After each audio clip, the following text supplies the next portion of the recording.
I still do have a rather long way to go in terms of just my pronunciation. I've listened to not just the first ones, but even just the last video that I've recorded. There were instances where if I just pause the video or the recording and listen to it once, I would have been able to correct myself uh, into a proper form of the pronunciation, but that would defeat the purpose. As I've mentioned before, I am doing this as a simulation of the real conversation, and I can't redo that in real life, so it would make no sense to do that in these recordings. As I've said, I genuinely pity anyone who actually listens to this because it must be rather painful to anyone who's not invested in them in a way I am, because my accent must be a bit painful for native speaker or even anyone who's actually engaging in conversation in English on daily basis. I do listen to quite a lot of content creators, even streamers when they talk, and I think I can notice the difference, even just the tone, the modulation, and then the word choice. But what's the most obvious is my European accent, since I'm not British, obviously, uh, and the level of English education in grade and high schools in my country is very low, unfortunately. Internet has always been my real teacher in terms of English, and that led to uh, some serious issues, I would say, especially since my conversation partners uh, prior to my real interest in getting better, in improving myself in English, uh, they were just like me, mostly kids, just stumbling over words when we began playing World of Warcraft. We were all so young, and the level of English that we were able to master was very low, and um, it hasn't really improved that much in terms of conversation ever since. So I really hope that this effort will lead into some positive results. In terms of reading, I think I'm mostly fine. Writing is a bit harder, especially spelling. I still make mistakes. Tenses are a big problem as well as what I've mentioned before. And well, I still have a long way to go. But yeah, that's about it. I think I'm going to finish Hordes of the Underdark today, which is a bit sad, but fortunately I have other things to talk about, which I'm quite excited about. I haven't really thought about what I'm going to talk about next that much prior to this little project of mine. So I'm really excited and sad that Neverwinter Nights is coming to an end. So we start in hell, the literal hell of the world of Neverwinter Nights. We meet with the Reaper himself, who's connected to a relic that we've had ever since the beginning of the game, but since I don't think I've ever used it in any of my playthroughs. I kind of forgot to mention it. It works on a similar basis as the Stone of Recall or the Ring from the first DLC. It allows to teleport to places we previously binded to it. So we get to talk to him, figure out a way out of the Hell realm, and that it and then it's some exploration.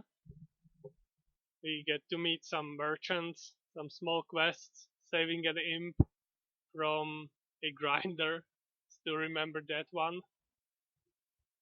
And then we get to meet a ghost of the smith from the previous chapter. So we still get to improve any weapons that we may find. And our main quest in this first area is to wake up the sleeping man, who's the oldest resident of the area that we are in, called Kanya, and we need either a trumpet to wake him up that we can either beat or win out of one of the other residents of this plane, and or we can try interpret his dream to find out a ring that we basically need to be able to continue.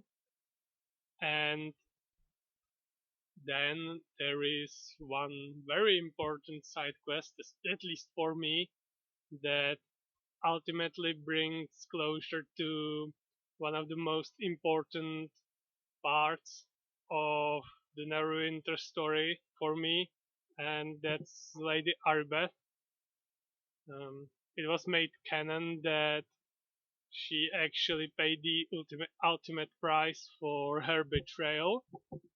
So she is in hell as well, frozen, supposedly forever, but you can finish a small side quest prior to unseal the cave she's sealed in, and then when she comes to her senses, you are able to talk to her, find out a bit more about the sleeping man, and if you are able to persuade her to find her faith again, she can come along as your companion.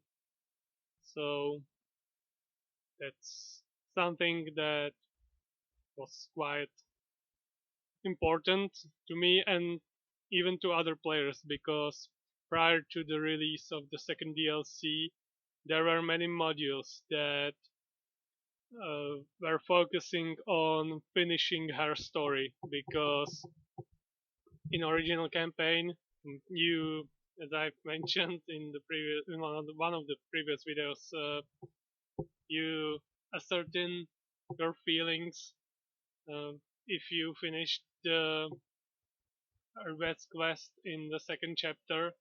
You get to talk to each other, and you never get a closure. So there were quite well written modules that came before the second DLC, but this is the original canon, so it somehow felt more official, I would say. And well, uh, she was a very important character for me when I was young, and even when I grew older, still felt that she was very well written, very interesting.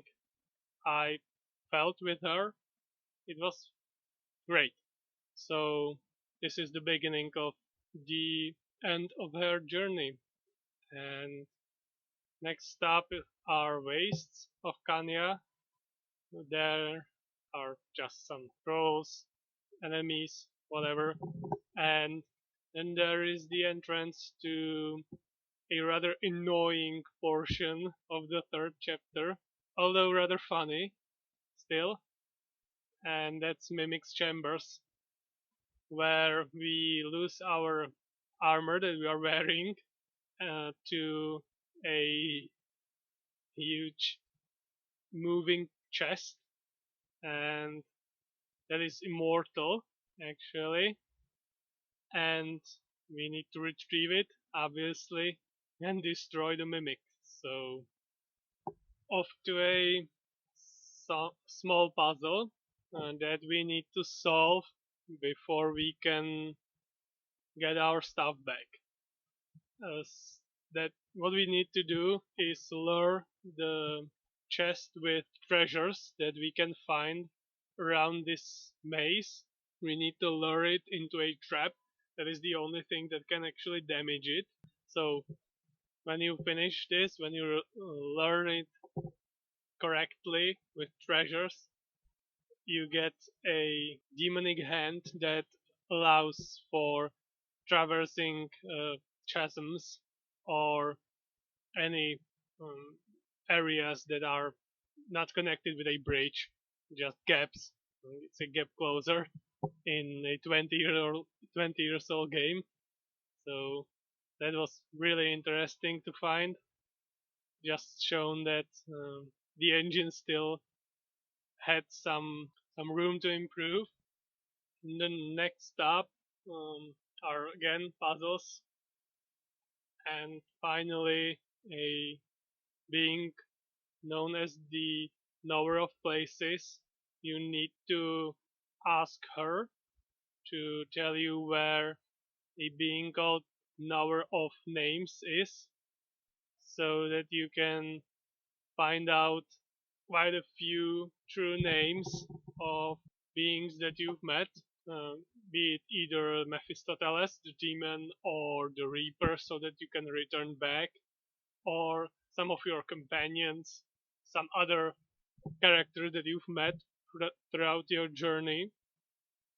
And that leads to a Frost Giant Fortress, where you'll get to fight quite a few enemies that you haven't met yet, and then finally use a giant catapult to get the Knower of Names out of a seal of ice would be the best description. Then you need to pay an absurd amount of gold coins for the names, which is quite funny. And uh, you need to actually learn some of the names, true names, so that your companions, for example, don't betray you during the last fight against Mephistopheles. And once you have all the names, you get to interact for the last time with your companions. Actually, there is a rather funny situation where if you have both Natira and Aribat in your party, you get to have a conversation regarding your love for both of them. And if you have a high enough persuasion skill, you can keep both of them ongoing, which is quite rare in RPGs with romantic interests, as the infamous threesome scene in Witcher 3 can attest to. And then you fight Mephistopheles, which is quite sad that the best option to fight him is to actually use the true name, because if you don't, he'll just return back to hell where he wants to be, and you won't really get any sort of actual closure. Then there are the ending sites, and that's that's Neverwinter Nights. I'm quite sad. I'm almost done with my playthrough as well.